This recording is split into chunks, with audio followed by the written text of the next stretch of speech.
Et nous sommes en direct avec Ketty Nivia Bandi. Bonsoir. Vous êtes le nouveau visage d'Amnesty International Canada. Vous avez été nommé secrétaire général. Le Canada, où vous résidez depuis 2015 après avoir obtenu le statut de réfugié du Burundi. Le Burundi où vous avez travaillé comme journaliste avant de fuir la sanglante répression du régime CNDD-FDD dans la foulée de la contestation du troisième mandat présidentiel de feu Pierre Nkurunziza. Quand vous voyez ce qu'il se passe en Guinée, en Côte d'Ivoire, et des présidents qui briguent des troisièmes mandats, là aussi contestés, surtout là aussi réprimés, qu'est-ce que ça évoque pour vous ?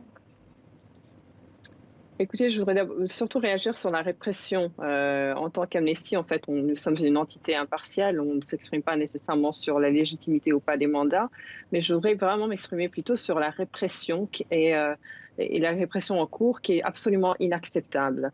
Les gouvernements, il faut le rappeler, portent une responsabilité de protéger les libertés fondamentales de leurs citoyens. Ça, c'est vraiment leur responsabilité. Et la manifestation pacifique, c'est un droit dans tous les principes internationaux et sous la Déclaration universelle des droits humains.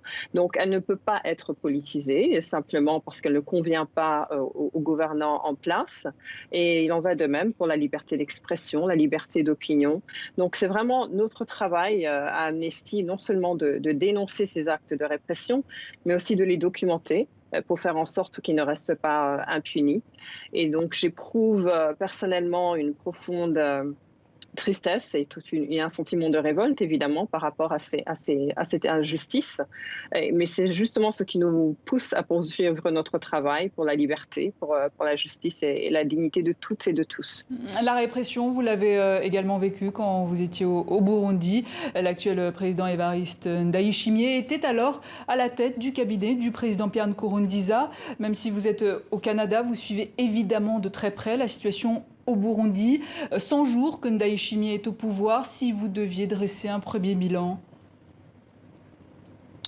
Écoutez, le 2 octobre, donc c'était il y a à peu près 2 semaines déjà, un opposant politique, le député Fabien Machiganiro, a été arrêté pour atteinte à la sécurité intérieure de l'État. C'est quelqu'un qui a toujours été, qui s'est toujours exprimé, qui a toujours été très critique du pouvoir en place. Il avait notamment demandé l'ouverture d'une enquête sur plusieurs cas, 21 cas de disparition forcée. Et il se retrouve aujourd'hui emprisonné dans un état de santé fragile, dans des lieux de détention que nous savons surchargés. Écoutez, ça dit tout sur le pouvoir en place.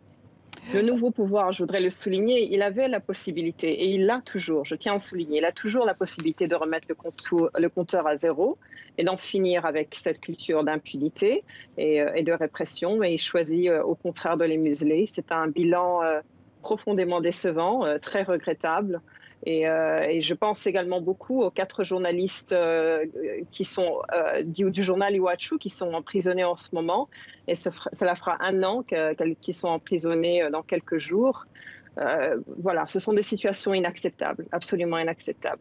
Madame Nivia Bandi, en ces temps de pandémie mondiale, Amnesty International continue évidemment de produire des rapports. Mais quel est l'impact de cette situation exceptionnelle sur les droits humains ? Oui, je suis très heureuse que vous me posiez cette question. En fait, on ne fait pas nécessairement le lien entre les droits humains et la pandémie. En fait, la pandémie ne fait qu'accentuer les inégalités qui existent déjà dans les sociétés. Donc, on se rend compte que, je vais vous donner un exemple, à Ottawa, la ville où je vis aujourd'hui, au Canada, on s'est rendu compte que plus de la moitié des personnes touchées par la pandémie étaient des personnes issues de milieux immigrants, réfugiés, des personnes racisées, et alors qu'elles ne constituent que moins de 20% de la population. Donc on se rend compte que les droits humains sont encore plus atteints dans ces moments de pandémie. La pandémie devient un petit peu un miroir en fait. Et on se rend compte que le racisme, les violences sexuelles, les inégalités, mais aussi, il faut penser aux réfugiés, aux demandeurs d'asile qui, en ce moment, sont bloqués sur des routes ou sur leur chemin d'exil, sont profondément affectés par cette pandémie. Donc il y a un effet terrible et Amnesty garde un regard très, très pointu sur ces questions, notamment sur la manière dont nous allons résoudre cette crise. Donc même lorsque nous parlons de vaccins, qui aura accès à ce vaccin, comment, sous quels termes, ce sont des questions cruciales sur lesquelles on doit absolument se pencher. Alors, avant Amnesty, Madame Nivia Bandi, vous avez également soutenu des mouvements mondiaux de femmes militantes en Syrie, au Yémen, en Birmanie, au Cameroun et au Soudan du Sud, à la Noble Women's Initiative. Aujourd'hui, vous êtes donc secrétaire général d'Amnesty International Canada. Du coup, concrètement, quelle est la mission de cette branche Canada au sein de cette organisation de défense des droits de l'homme ? Oui, alors en fait, il faut comprendre qu'Amnesty, c'est au départ, et la manière dont ça a commencé, c'est un mouvement de personnes. Donc c'est un mouvement aujourd'hui qui comprend plus 7 millions de personnes un peu partout dans le monde. Ça a commencé avec quelques individus en écrivant des lettres pour la libération de prisonniers. Et aujourd'hui, c'est un mouvement global. Donc nous avons des sections dans chaque pays. Et c'est ainsi donc que la branche canadienne existe. Moi, je suis secrétaire générale de la branche anglophone. Il existe aussi une branche francophone. Et notre travail, c'est vraiment de continuer à faire de la recherche, à mettre la vérité en lumière sur toutes les questions des droits humains, mais aussi et surtout à poser des actions concrètes en mobilisant tous nos membres pour justement pousser les gouvernements ou les décideurs à prendre des actes envers le respect des droits humains. Et d'ailleurs, vous êtes la première femme à la tête de cette branche Canada, première femme noire, première personne avec ce statut de réfugié, un profil atypique, clairement, et qui en dit long, sans doute, sur la nouvelle stratégie d'Amnesty International Canada ? Absolument, absolument. Vous savez, nous sommes dans un moment où le monde entier est en train de réaliser à quel point les marginalisations, les discriminations et notamment le racisme ont défini notre monde.